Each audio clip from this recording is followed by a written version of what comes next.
I blocked my girlfriend without letting her explain, and now I feel bad. I am 23, have been dating my girlfriend F23 for a year. She cheated a few months in by downloading a dating app and going on dates with 2 different guys. I chose to forgive her because she seemed genuinely sorry and told me it wouldn't happen again. Fast forward a few months later, I caught her re-downloading a dating app, and this time, she said it was because she didn't feel the spark anymore. And she added on by saying she wanted to see if this spark was present when talking to other guys, so that she can identify if our texts are becoming drier. I initially wanted to break up, but she came up with the suggestion of a situationship where we would be allowed to talk to other people, and if we still think we're more suited for each other, we can patch things up. Essentially, it's a break. I knew I wouldn't be talking to anyone new, and honestly, I don't know why I agreed to that, but what's done is already done. So yesterday she told me she was going to a club alone because she never experienced it before and wanted to know what's it like. We were just texting as usual, and she suddenly went AFK from the chat at around 1:15 a.m.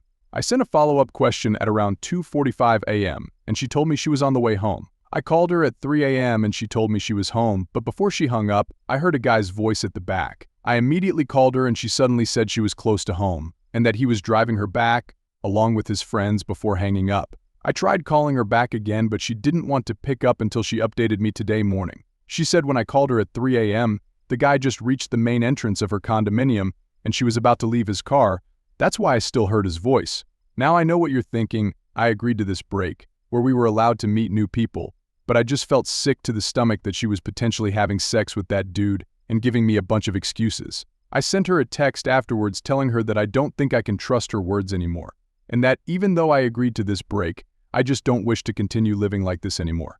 I ended it off by saying I genuinely loved her, but I don't think things would ever work out between us. Now I'm thinking if I was wrong for ending things so abruptly without letting her explain, instead of meeting in person and talking things out. Please advise. Follow Fiat Shade the Story Guy.